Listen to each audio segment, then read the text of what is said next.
Hi folks, I'm Alan Watt and this is Cutting Through the Matrix on the 25th of August 2019.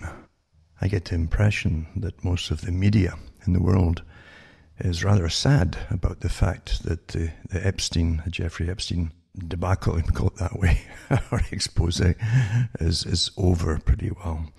And because it leaves them with a real dearth, a void of news.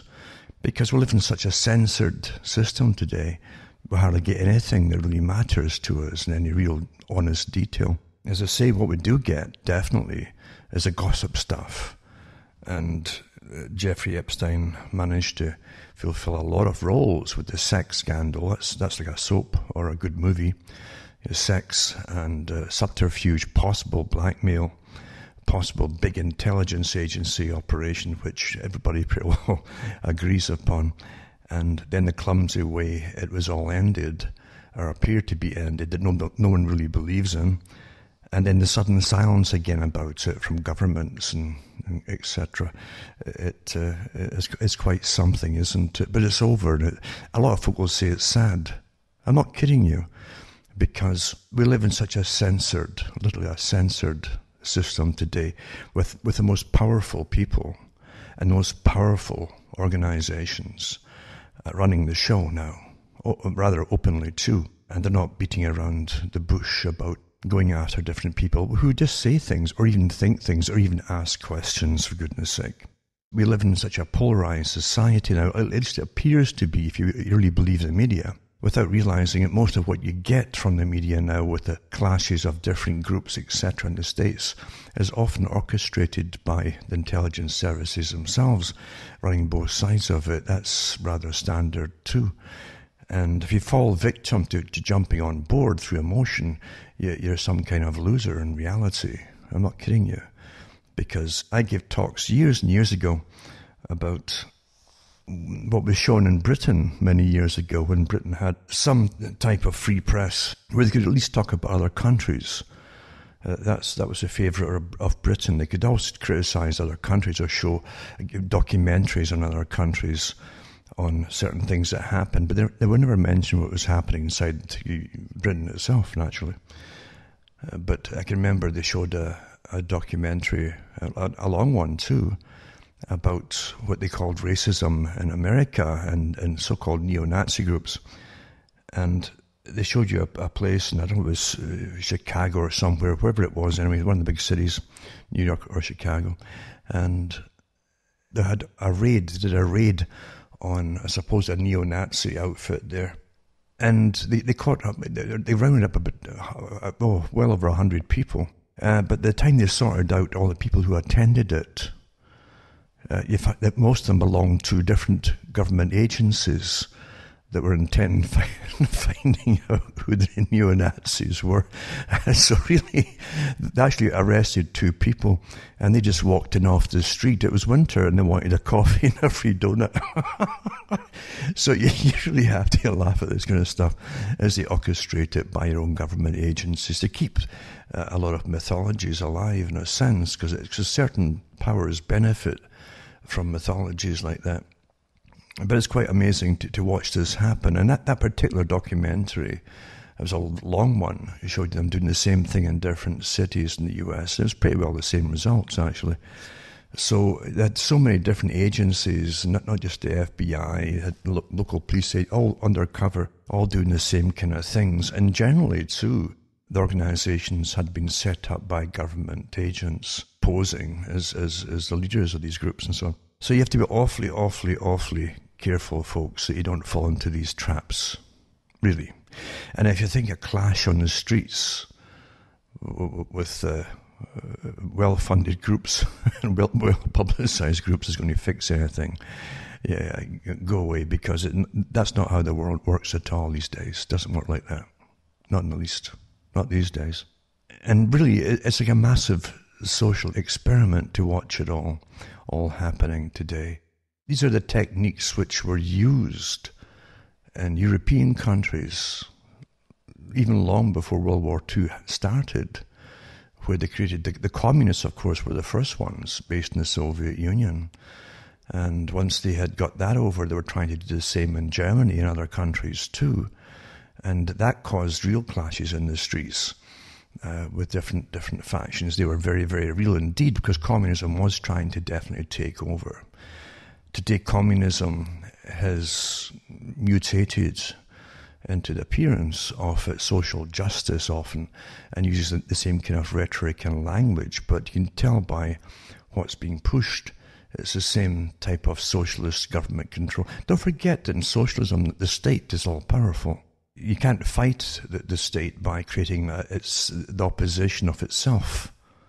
You can't do it. And so you have, even the Nazi organization, remember it's National Socialism versus the Union of Soviet Socialist Republics, or the Warsaw Pact countries after World War II and so on. So anyway, you definitely have the semblance of the same thing being pushed today.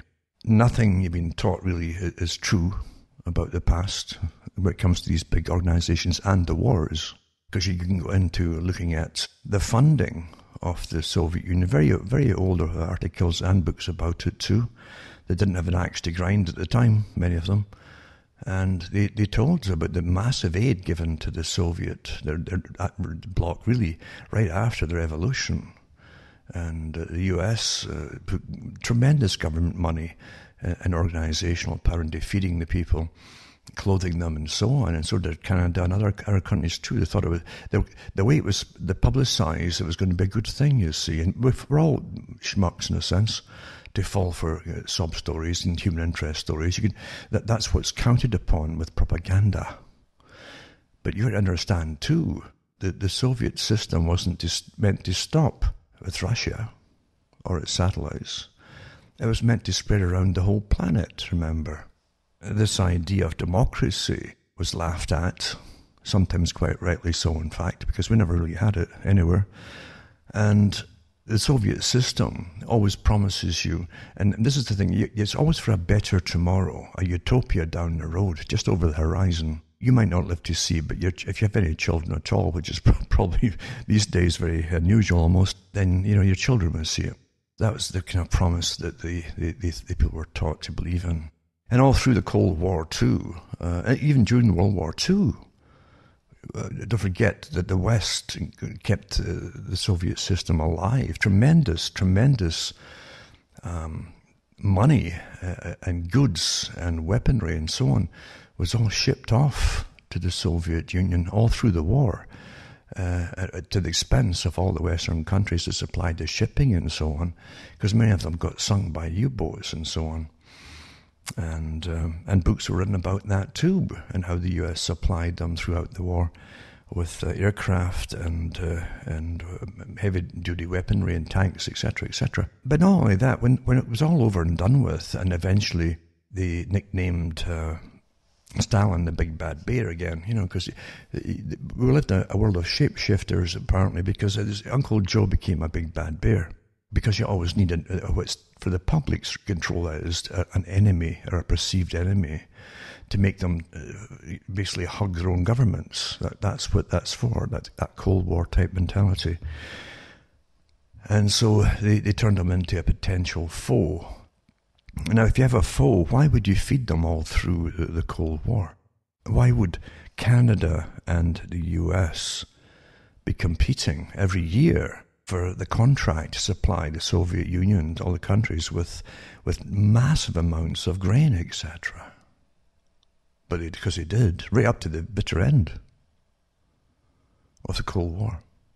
So nothing's ever as it seems to be. Don't ever think. And again, as I said before, you'll find with some of the excellent books written by defectors, or had written for them, basically. Most books today are all ghost-written in every country. So just because a person has a name on it, even folk you might know actually in different, even near to your heart businesses, you probably find that their books are ghost-written if you really dig into them. But that's how it's done. But some of these people who worked with them on their own life stories on the KGB, etc., in Russia, gave you a different story altogether of the class system which they belonged to themselves. I can remember what they did in Britain too after the Cold War was to admit, I think it was shown in Canada too, they admitted that really they're a class system, definitely, in the Soviet Union. Because power creates the class system, and then eventually you have those who are at the start of it all, who get all the medals and the gongs, etc., and given their holiday homes, etc., in the forest, and servants to take care of them, because they're very important people, you see. Then you have this class system. Then their children become the future generals, or they also work in the KGB. And so it was an hereditary organization right to its bitter end. And afterwards, too, when they changed the name of it, after the Soviet Union changed, it's still the same. That it's much like the Western world, too. The Western world is awfully good at hiring from its own ranks of civil servants, intergenerational civil servants, agents, of course, and secret police and all that kind of thing. That's how most countries do it, and Russia is no exception. So anyway, we're living in a system where most of the past isn't taught to you. But all the defectors in Russia, of all of them, none of them ever complained, I think, that they left the country because they weren't getting enough of the material goods that the West had to offer. They already, at that level, these defectors from the wealthy families, you might say, or important families, had all the material goods, and they lived equivalent lifestyles. Even the bureaucrats who left, they had equivalent lifestyles with better housing or apartments and all the latest gadgets and gizmos and electronics, all that kind of stuff, as their counterparts in the West. So it wasn't because they lacked anything they left. But the rest of the public, as in most countries, you're left eating the lowest kind of foods too, as they keep the budgets and restrained and all the rest of it.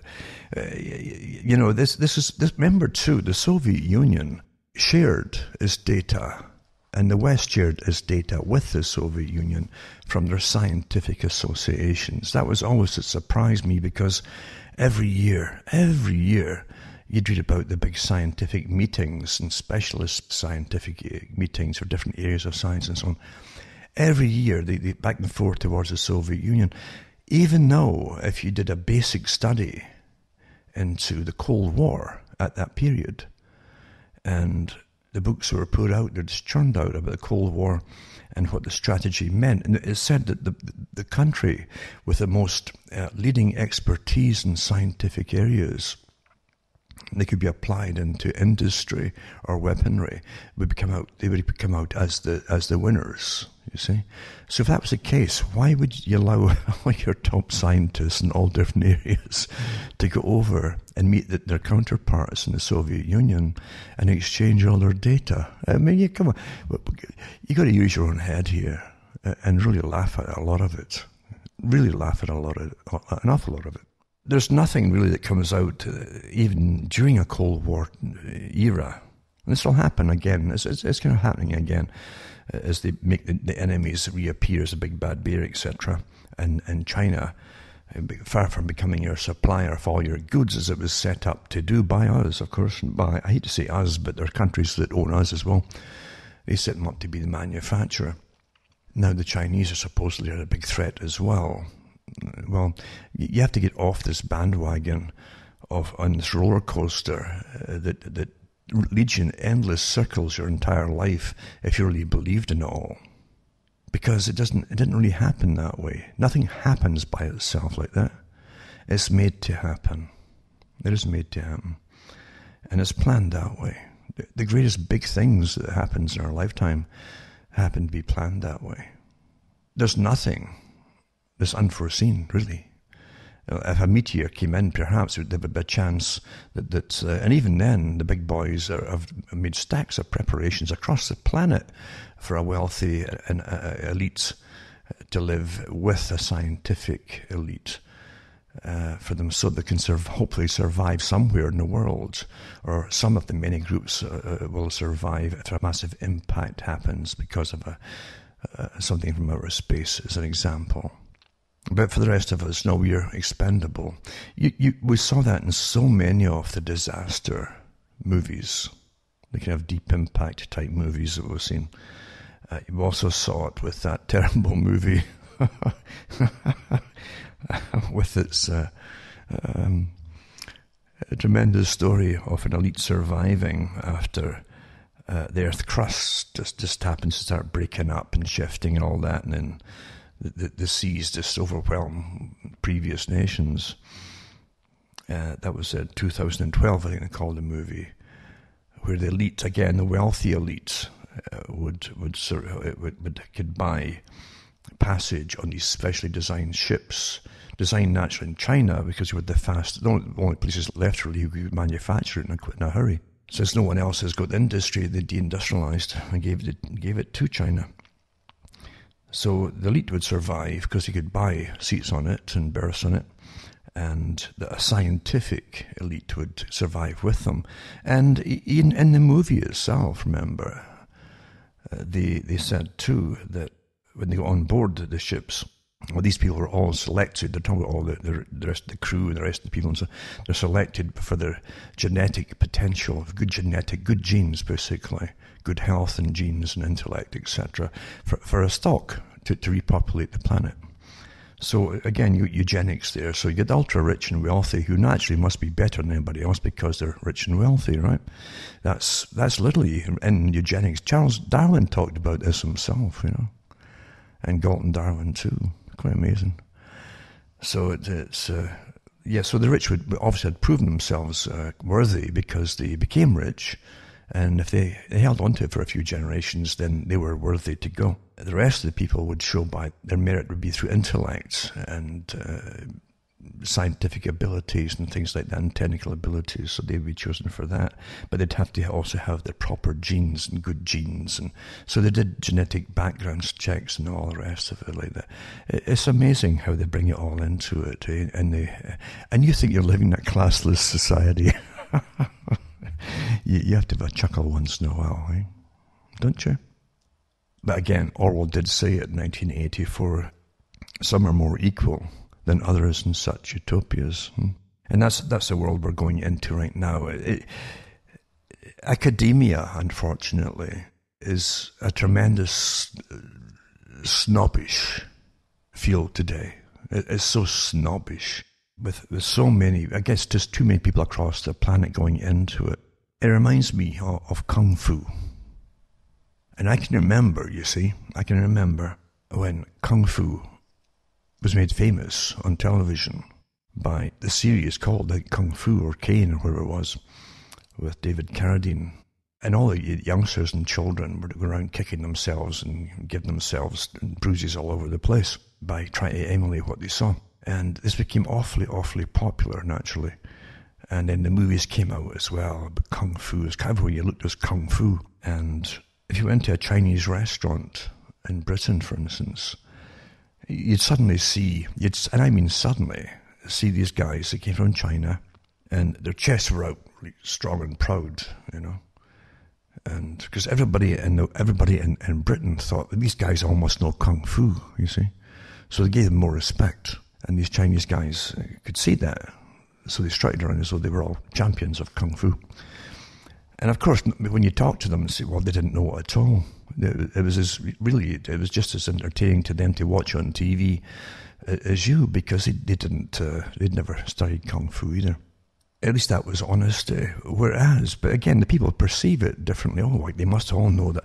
It's the same in academia, which again, it's like getting an infection. If you go into the higher learning courses, and you pass exams, which are meant for, broadly speaking, for most folk to pass, right? Then you get a little bit of praises from different masters and so on, and you get a little bits of paper. And in some cases, you might be called a different title, you see. And you'll swagger around just like the guys in Kung Fu or Chinese restaurants, and they've trained the public to look up to people, you see, who get churned out of universities, mainly with useless degrees, because they'll never get work in what they're doing. Most people, so many people in different scientific areas, literally make a career, and they get courses in this, by the way, a career on how to live off grants for your entire life. So they get taught how to procure the grants. They have courses in them, and how to, like salesmen. And you become a salesman, or you employ the companies to do it for you. to get grants, and then you can live off grants, and you can, for years. How many times did you see say the Heart and Stroke Foundation, and it did this for a while. It would sell a little at the end of the year. You got to show something for the money, right? That you're getting, and they would say something like, some countries such as France have said that a drink of red wine once every evening will extend your life and cut down blood pressure and help your heart, you know. And folk would laugh this. Well, did you know what they said? That so everybody would start, you know, and all the wine manufacturers were awfully happy then. And then maybe 2 or 3 years later, you see the same organisation telling that white wine was better, and then a few years later they tell you that no alcohol at all was good for you. So come on here, come on, right? Come on. And if you notice in the newspapers, they have these aggregate sites too. If you click on something from a known newspaper or whatever, they'll take you like an aggregate little news thing they'll try to lead you in circles reading silly articles after silly articles to pass your life away as they monitor you watching them and reading them all. But they'll take you into these little scientists have found scientists. There's 1,000 scientists have found, you know, every day something. And I read the article a few years ago, and I think I mentioned it on a radio show, in fact. And I said, and I read off a bigger study on these reports that said that most of these reports are found to be untrue in 2 or 3 years' time. Because some other scientific group will get a grant to find out something that's the opposite. They just make stuff up. That's how bad things really are today. Eh? So you can get a career making things up and passing out there as real news. And I even read articles from guys who worked and got employed by big pharma companies to give them great write-ups on certain drugs and so on. And they actually admitted that without giving their names out. They can't do that. And they did a 2 or 3 shows on television some years back. And of course they're in the shadows, but admitting to what they'd done, and they made a good living off it. And they publicise this kind of stuff. There's so much deception out there that it's not funny at all. And it seems to be the norm across the board, is deception today. And it can't be anything else, I suppose, really, when you think that most things today are built on a very materialistic scientific basis, where everything must generate income, money, either personally or some other way. And so they've got to give out lots of any kind of articles, just spew them out to bring out, get income, etc. And deceiving people then is okay, apparently. I mean, governments do it all the time, right? And they do, of course they do. It's sad to me to really think that the conditioning of the human mind has been almost so perfect that most folk never question anything at all anymore. They just accept the authorized view on things, like Brzezinski said they would do eventually. We're long past that stage. We've passed that a long time ago. Most folk really, really do. And even the sciences of conning people are so tremendously accurate now, because we're so well studied, so well continuously studied. In fact, if you're not easily malleable or manipulated by powers from people you won't even meet generally, they're finding out that on the internet, you see, they know exactly what will get you going in a certain article or whatever it happens to be, and they'll give you a whole bunch of other ones to follow because they're watching you, and they'll give you all these suggestions. It isn't just the big ones that are doing, like Google, you know, they're all pretty well doing it. And there's lots of deceptive ones too that say that they're not, but of course they are, because they make money off you and studying you and passing information on to others who study and watch you and manipulate you. As I say, it's so sad because everything comes down to money. Everything in the system depends on money. Even though money is we've been taught to believe in it, it's not real. It's not real at all. Money at one time had to be physical and to be accepted. It had to be physical, something you could hold. Even the weight of money, they called it the weight of money when it's coin. At one time, a coin, you could live on a coin for a whole week or maybe a month if it was gold, and longer than that. But the money system, since it is in control of everything, is the most powerful instrument in existence. I don't care what it's called, or if it's even abstract today, it's still the most powerful thing. Because everything on the planet depends on it. Everything. Don't forget, during the Great Depression, you find that all the factories still existed. The companies that supplied fuel for factories and everything else still existed. The vehicles to transport goods, etc., all still existed. But everything stopped when the money stopped flowing. Which sounds kind of crazy, doesn't it? But that's what happened. No one works when there's no money to get paid with. It's a powerful thing. And governments are panicking because then they can't govern. Because what is there to govern if people won't listen to you? And also you'll get blamed for helping it to happen in the first place, or allowing it to happen. So you got a system where gangsterism runs the system. Now, gangsterism is often very, very legitimate in a sense. I guess that's the right word for it, really. When it's necessary, it's made itself necessary, and there is no competition, then of course it is. It's become the legitimate form when there's no competition, even though it is gangsterism. Because it was based on nothing, and yet money's supposed to be based on something, you see. Then it's a con game, and it's the biggest con in the world, of course. Countries like Britain, and many countries with the same kind of system, had money going way back for centuries based on weight. And it was worked out with different metals, and from the top right down to lesser metals, and the value per pound, the weight of pound. The pound was a weight. And so you had 240 pennies, for instance, would give you 1 pound. And so that was how you measured the pennies. And you had the same when it came to silver, which, again, you had to have so much of the coinage, like sixpences or even 3 pennies. We had 3 penny pieces, which are silver at one time. But there's enough of them all counted out, but it had to weigh 1 pound. And that's why the pound is still called the pound today in the UK. It was basically on a value of that. So no matter what happens, you'd always have that same thing on the go. And of course, the great guys who helped take it all over with the Bretton Woods Agreement and all the rest of it, took everything off the gold standard, and gold was at the very top. And then silver, and the British pound was based really on sterling silver. And so it was emulated across the whole planet, that same kind of standard. You still had gold currency at the top of it too, where you could have guineas at one point in gold.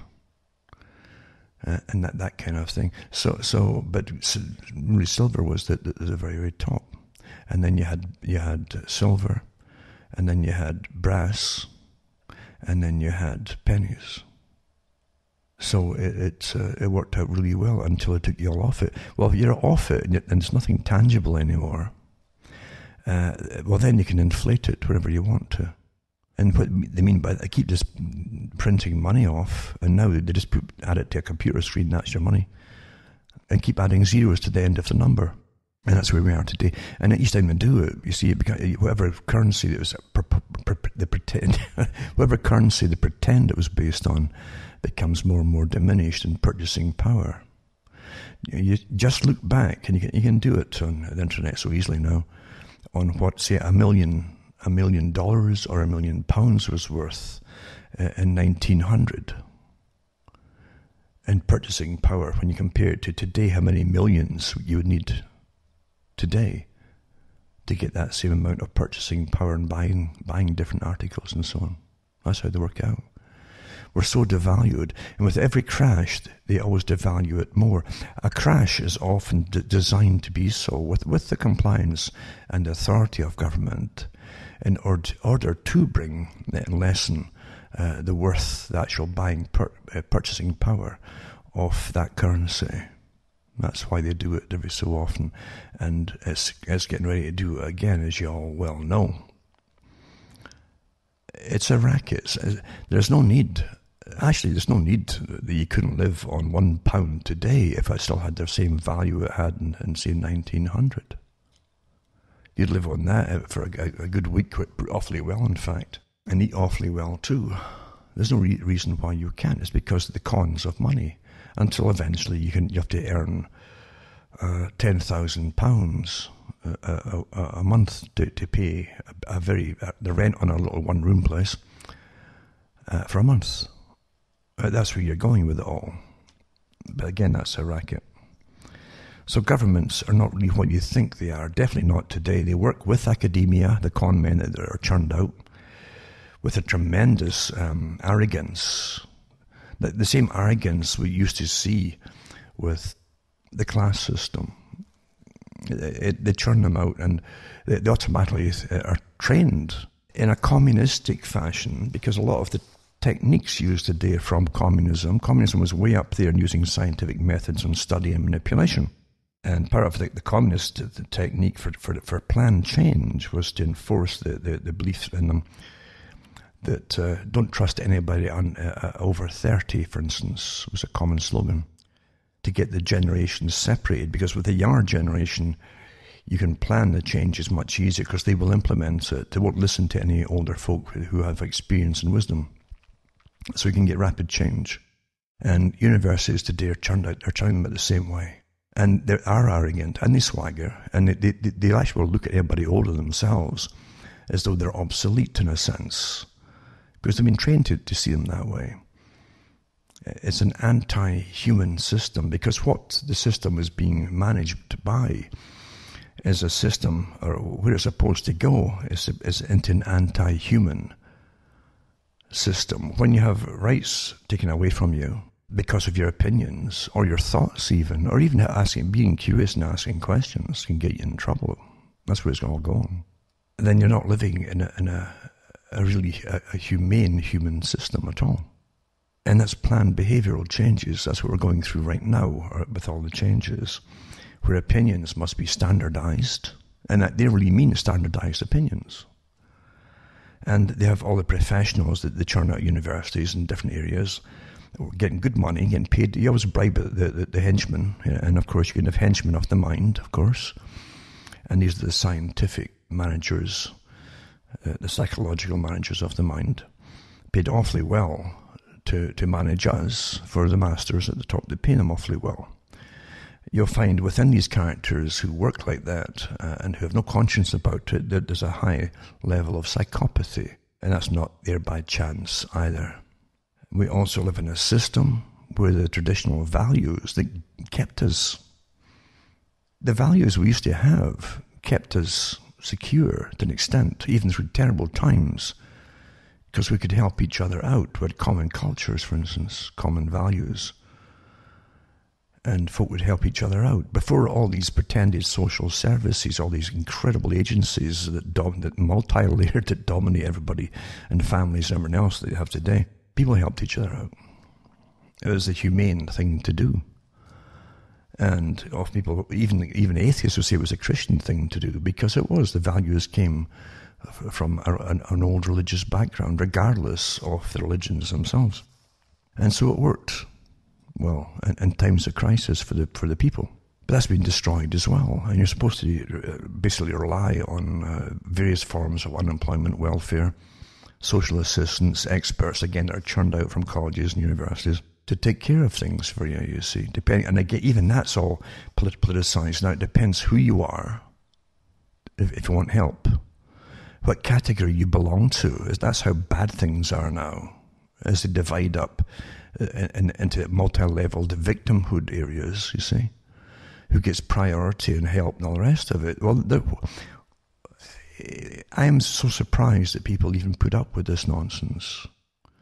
Because, see, power will always derive more power from guaranteed power from areas that will help the most. That's why it'll keep certain areas and certain groups of people suppressed. They'll count them for a voting bloc. When your income and literally lively, it's just survival depends eventually on the state supplying you with financial needs and so on. Then you can pretty well guarantee a voting bloc for that, you see. It's guaranteed.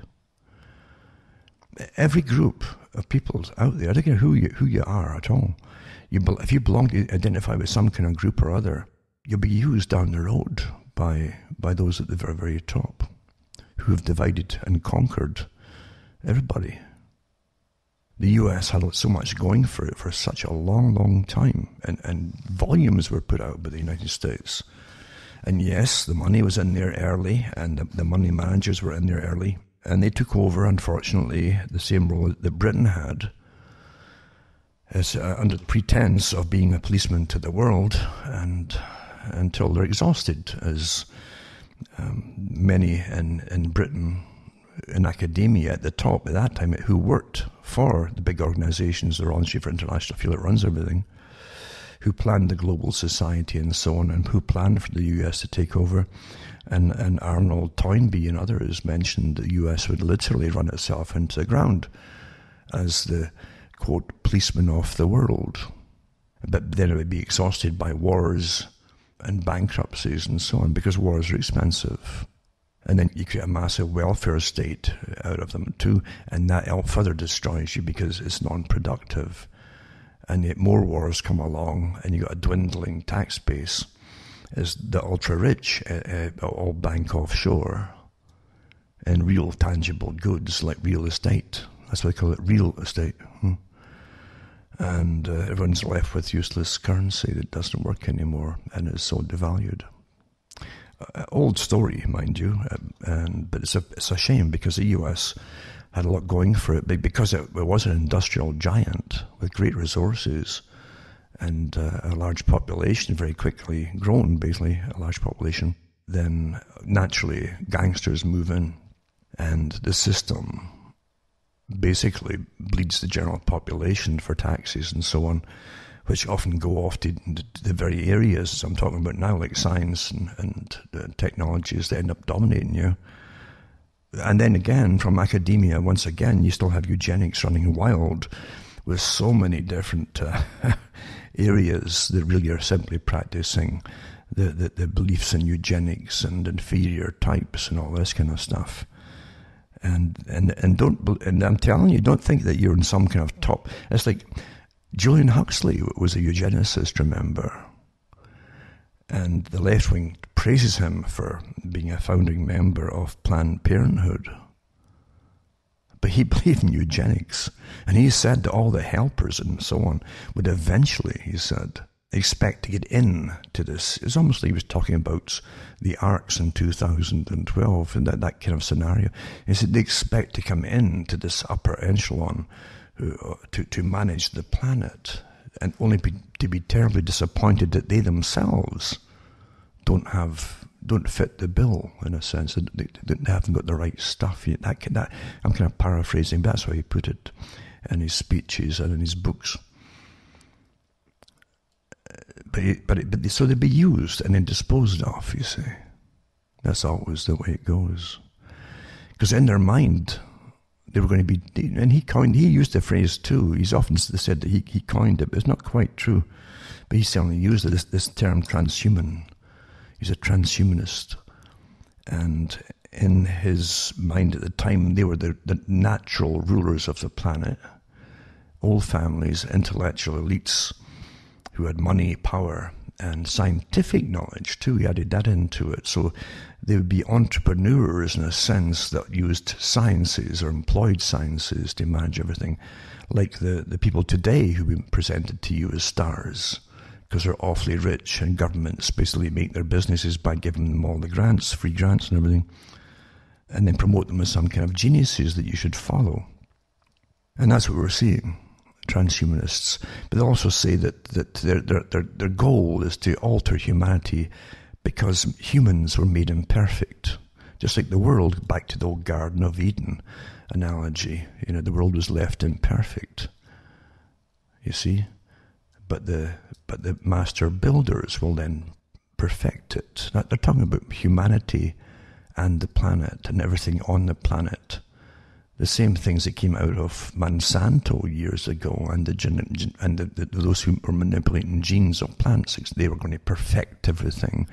And then we saw it coming from the geneticists to deal with biology for humans.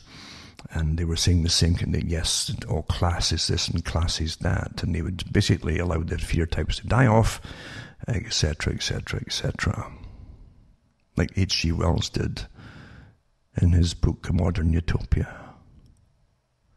So we're living through it. Just that folk get caught up in the rhetoric, so much so that this overload of data that they don't recognize what they're living through. They get caught up in the emotions. So many sites out there now are, what side are you on, this or that or whatever, you see. And the first real rule in any kind of warfare, or even in martial arts, is if you lose control over emotion, you've lost everything right away. You're goner. A good example of that, and you'll see it in some sports, at least you see it with old sports. The boxer, who used to be called Cassius Clay and then called himself Muhammad Ali, would goad his opponents and by using the media before the bouts happen, sometimes starting a month, 2 months in advance, just goading them, a lot of comments he'd make and so on. He was perfect for that technique of getting the person to just lose it, you see. So by the time they get in the ring, the person is ready to, he's just so angry at him. He's lost his, he forgets having he's been taught and he get beaten. So Muhammad Ali would always win, you see. But that was the trick of it. That was a trick that he used to good effect for his particular sport. And it's the same with all types of warfare. Gaining knowledge is a battle. Gaining true knowledge is almost impossible in today's age, because through the 90s especially, libraries were giving lists of books, and I read articles on it too, on shows where they were told what to dump, all the books to dump, and so and eradicate. Don't worry, it'll be on the internet. You see. And I knew before I even got a darn computer, and I only used a computer just for the show. I even said it in the 90s, when I didn't have one. I said, when I was on shows, I said, I don't want a computer really, because if I ever get one, it'll be just for shows. Because it's not out there to help me, you see. So once all the books, etc., were up there, but then you started to find you got different versions of the books on the internet, or half the books would be gone, or you'd see whole chapters were gone, and then eventually whole books were gone. It's down the memory hole, as predicted, and I said that would happen in the 90s. Everything's so obvious, and then well, don't worry, we can burn this and all the rest of it. Yeah. Well, guess where the power is, folks? Because, you see, eventually they don't outlaw discs, they just make them obsolete with the newer computers. So eventually you got computers that don't have drives, you see, for CDs and DVDs. And it's designed to go that way. Unless you really hold on to old computers and store them awfully well with spare parts and so on, so that you can still play basically old format stuff that you've saved down the road when so much knowledge is gone. The greatest technique that's used by tyrants today, apart from massive surveillance like never before, I mean, this is the greatest dream that they could never have in the past, is total observation of every individual in order to keep them safe from terrorism, you see. Never had that ever. What a dream, eh? They'll never stop using it. It's going to get worse and worse. They've trained most of the people, the younger folk, it's quite normal. They don't mind. Most of them don't mind. And that's quite something, a step forward for tyranny, really, where they've trained the victims not to mind. And the victims don't even see themselves as victims because they get all the free goodies to go along with it, etc. Some years ago I mentioned articles about behaviour modification by governments. And you got behaviour change practical guide here for governments, common good behaviour change, communicators and behaviour, planning for behavioural change seminars at universities and so on behalf of governments, and the theory of planned behaviour, etc. On and on and on it goes. And these aren't hobbies, folks. These are meant to actually be used, and they are used all the time on us. And folk don't realise it. And that's awfully sad that people have given up, as predicted by the people who study you and published so many of their books and publications. You give up everything for little freebie this and freebie that, for instance. I'll try to find one little article here. Well, here's an example here, for instance, and I think I used this a few years back. By the panels which actually work with the government. It doesn't matter which government it is, they're there permanently now.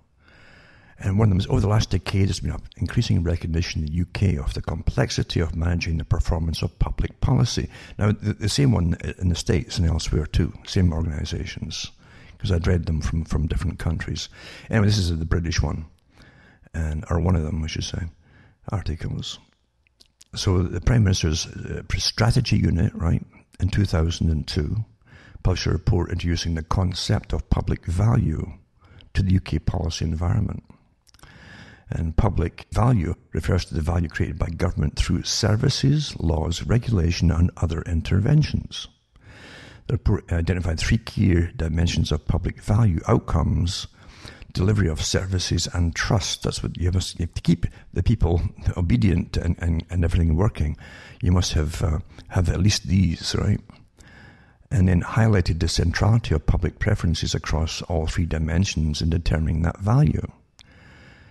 It argued that value only exists if citizens, individually or collectively, are willing to give up something in return for what you're offering, right?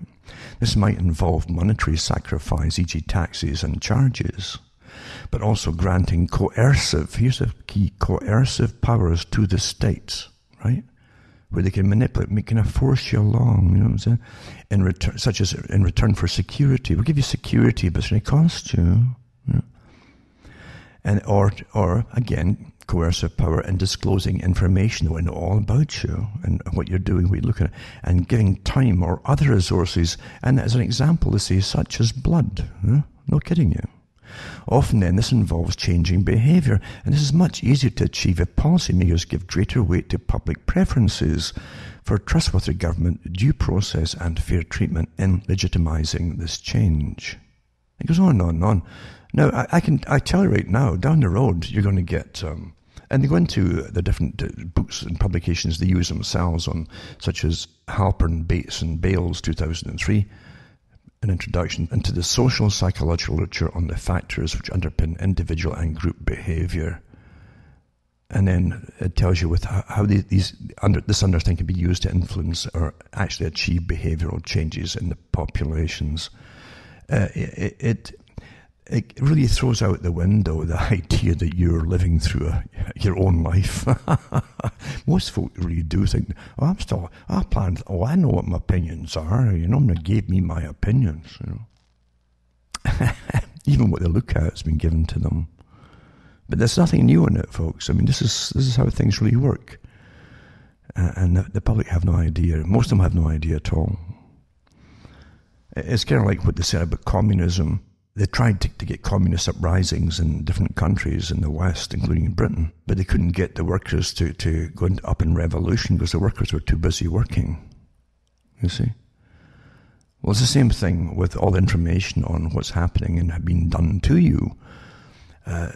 What's on the side of the manipulators is the fact that folk are too busy, generally making income to pay their taxes, to pay for security, to pay to be studied by governments and agencies and galore and all that kind of stuff, to even read the stuff themselves and what's been done to them. But what they go through is they can offer you little little freebies, mousetraps and so on. If you just sign on here and sign on there, and you get a discount in grocery stores and discount at pharmacies and discount here and discount there. These aren't discounts, folks. They're charging the normal price. The folk who won't join their special cards and customer preferences and so on, they're getting penalised with higher charges. That's what it is. They're not losing money by giving you what you think is something cheaper. It's all psychology. And unfortunately, it works with most people.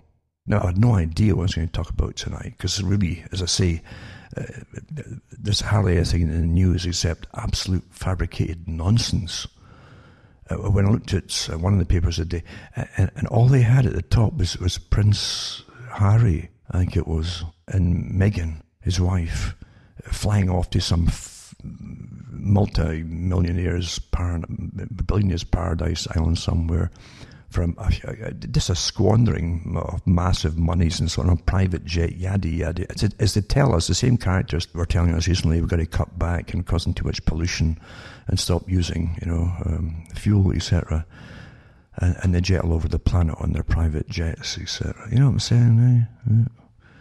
Anyway, I had no idea what I was going to talk about, because there's a dearth of news, as I say, and people are really bewailing the fact that Jeffrey Epstein's gone to an extent, because if they dragged this out for a while, that's all you'd have got for months, maybe even a year, is the ongoing revelations and etc. of the scandal. But it's all gone now, and it won't go any further, because too many powerful forces are. You can't expose these forces, folks. Can't be done, and that's the way it is in this so-called democracy that we all live in. But before I go tonight, as I'm prattling on here, as I said, nothing ready to even prattle about, but I'll put up a few links. One is to break Google monopoly on search, make its index public. They're talking about these things. It won't make any difference, because that happened to a Standard Trust, the oil company, and it's been revealed and actually authenticated that old Rockefeller's trust was broken up into different companies, pretending to be different, but they all in reality were the subsidiaries of Standard Oil. That's out. So that's all they do, folks. Everything is deception and perception management. What you perceive and what you're told makes your perceptions into what you think is reality. It doesn't. It's still all privately owned for the same purposes. And power doesn't. I don't even. Do you really think that power ever gives itself up? It doesn't happen. That's why countries go to war. Countries go to war because they both want each other's power, or one wants the other person's country for power. They don't give it up. It doesn't happen. It's the same with the corporations. Remember, too, getting back to eugenics, etc. I've mentioned so many times the First Global Revolution, which is published by the Club of Rome, a big think tank for the eugenicists. Amazing stuff they've turned out, by the way. An elitist system that quite openly talks about the fact that democracy is not working, which we know is a joke anyway. It was supposed to keep us all pretending to ourselves in a self-delusional state of mind that we're free. But the Club of Rome work for the elites. They're one of the big think tanks of how to implement a new system. And they said, in searching for a new enemy to unite us, that's from the First Global Revolution, published by the Club of Rome. We came up, right? Because we were given the job of finding a way to unite the planet for the elite. We came up with the idea that pollution, the threat of global warming, water shortage, famine, and the like would fit the bill. Because that's what they're asked to do, find something that the public could swallow, right? So that they'd all have to listen and obey a new system of being governed. That's what it really means. So they go on to say here, all these dangers are caused by human intervention. The real enemy then is humanity itself, meaning all of you lot. Okay?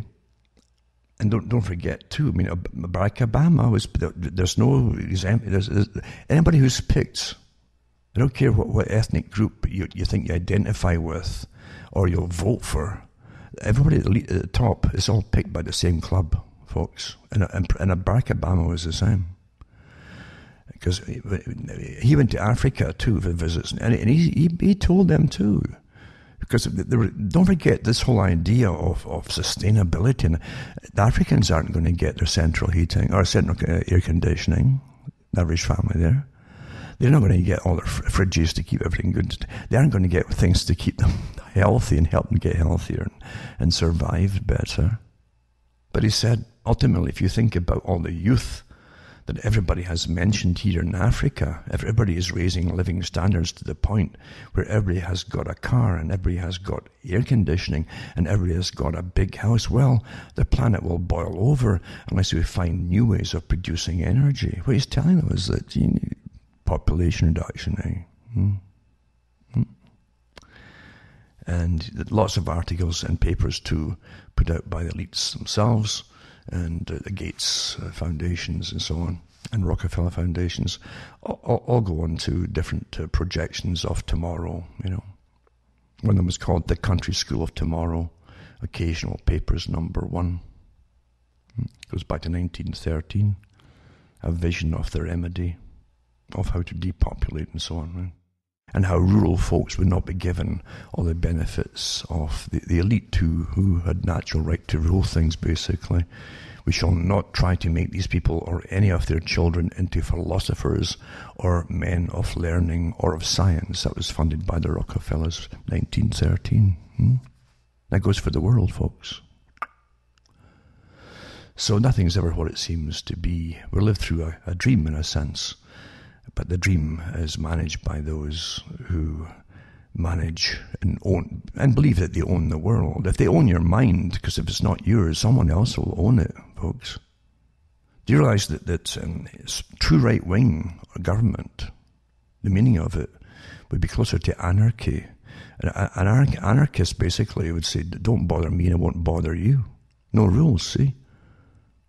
The rules that apply to each situation and each person who you come in contact with. Don't bother me and I won't bother you. That's true. That'd be the true right-wingism, for those who don't quite know that. Leftism is a strong government, a state. The state is God and controls everything. It's the system the elites prefer, because then everyone is born and trained to obey. For those who don't quite know that. But don't follow people because they're put out in front of you to vote for. They're picked in advance and vetted to in advance. So I'll put that up. Again, you find that Brave New World had Soma and so on, and how Aldous Huxley talks about drugs being used tremendously on the populations to control them. And it's just astonishing to me to see so many articles that are advocating drugs are basically were always put down as being illegal because of their psychotropic effects and getting pushed as good things. There, people on the love drug. It's called a love drug. You see, MDMA. It's a love drug. So there's our opinion given to you right away. People on love drug, MDMA, still know who to trust. It says it makes people more cooperative, not gullible. So for recreational users, ecstasy has long been associated with a harmonious mindset. Now there's research to back that up. And a new study of MDMA, the ecstasy meaning the drug indeed made people more cooperative, but only with trustworthy partners. You see, there you go. There's your new study. I told you about all these studies. This article is from an old one too. It's quite good actually. But conducted at King's College London, the study is the first to examine MDMA's impact on cooperative behaviour in detail. Getting back to what I just mentioned about the government and their psychological units and behavioural impact units and so on, working with them. This is one of these articles, you see. And again, King's College London, given a grant, they all live on grants, all these different people, and they churn out these reports after studying it. Researchers gave 20 healthy adult men either a typical recreational dose of MDMA or a placebo. The participants then played an online game against an unseen opponent, either cooperating or competing for points. If both chose to cooperate, they both got points. See, that falls into the previous article I mentioned too about they'd even give blood, right? Yeah, as an example. So if you cooperate, you get points and so on. It's just too easy. And folk are getting manipulated all the time with their computers. It really is sad that. Because when it was announced, people thought they were going to have freedom maybe for the first time. Really. Or at least for thought expression or whatever. But it's all been taken away naturally. You can't have that. Say your owners. Also, I just want to touch too, it's an article, it's in the paper, but it's just very typical. Sacramento salon owner claims California homeless crisis forcing her to relocate after 15 years because she's grown sick of multiple break-ins and cleaning up syringes, urine and feces from outside her premises every day. I mean, you can imagine how the folk in the 50s and 60s would have ever, if you'd given them a story like that, they'd been utterly horrified and they'd go into shock. But now it's quite common. It's all the old values that kept everything working and folk helping each other too that have been destroyed.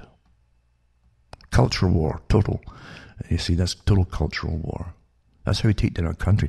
Forget weaponry of all other kinds, physical hardware. The cultural war has been the big one to take everybody down. It worked so well. And even Gramsci said that too. Rather than try to force the people to change, you simply become their culture, and then you start to gradually change it from within until you take over the culture industry, or you create a culture industry of entertainment. So on, many ways to do it, and then take over academia. You can actually plan how many generations it will take before you're in charge. Today, they really judge a change of generations in, say, 10, 20-year periods. Boom, boom, boom. That's how fast you can get another crop coming up with a further change in mind. A very old technique, actually. And then an article that says that YouTube algorithm pushes videos with children to pedophiles, report says. But there's no great uproar about that, is there?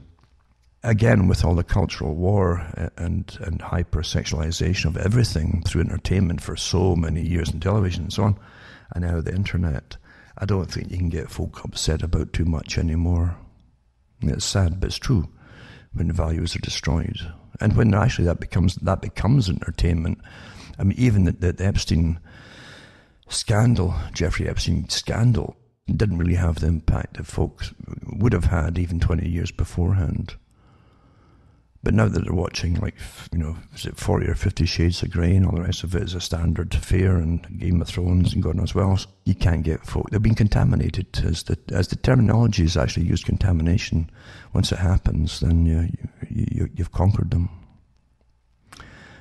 And then tech firms must give up their awkward secret that humans are listening to pretty well everything you're doing and all the different programs that you're using, such as Apple's Siri and Google's Assistant and Alexa voice assistant, etc., etc. Of course they are, folks. And they've been, and the other ones too. It gives you a whole bunch of them here that are totally spying on you.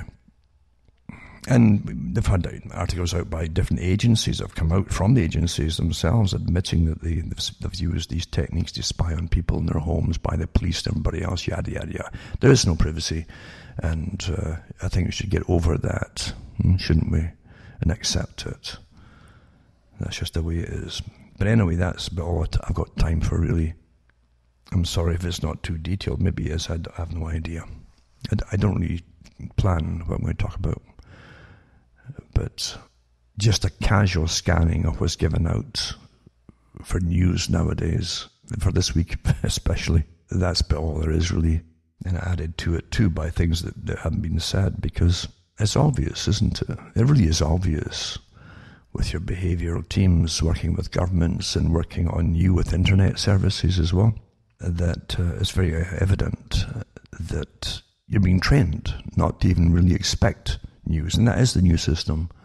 Yeah, anything to do with governments, what they're up to, or the bills they're going to pass, whatever, all that's to eventually get scrubbed. You're getting trained into a new authoritative way of doing. Now that you've accepted that you're ruled by new laws since 9/11 because of the anti-terrorism laws and so on, then the next step is now here's how you're governed, a la Club of Rome idea, on behalf of the elites. Remember, folks, you can buy the books and discs at cuttingthroughthematrix.com and list down from my main website all the other sites I have. They're all listed on the com site, cuttingthroughthematrix.com, and you could buy the books and discs or donate to me to keep me ticking along here. I should have to keep always reminding people, because it's As we all know, we're all getting hard up for cash now because the currency is really devalued. I think they said 40% since the last crash in 2007 and 8.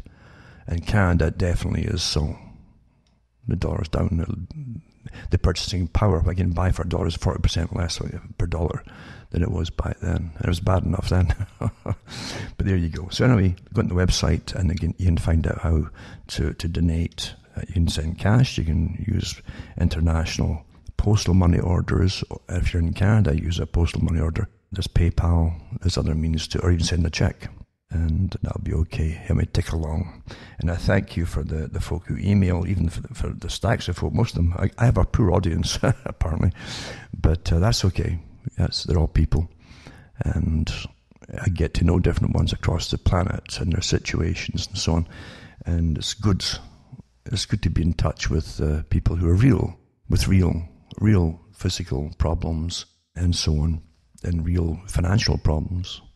And all the natural problems that we have today because of the system we're living in. It's across the world. It's interesting to find out just how similar all the problems are with the governments and finances and again this rather open tyranny really we're seeing today with what you're told. There's coercion, the threats you're getting now. If you start to ask questions or put two and two together, which isn't difficult much in these days, I should say. It's not difficult in these days to put different things together when your government's forcing you or threatening you, in a sense, just to regurgitate the standard authorized opinions, which obviously are untrue in so many areas. And that's terribly sad. And I think it will be the undoing of lots of the things they're trying to cover up. Unless you get honesty coming out, then things just get worse and worse and worse. It builds up. Anyway, from myself, Alan Watts, Ontario, Canada, it's good night to me. Your God or your gods go with you.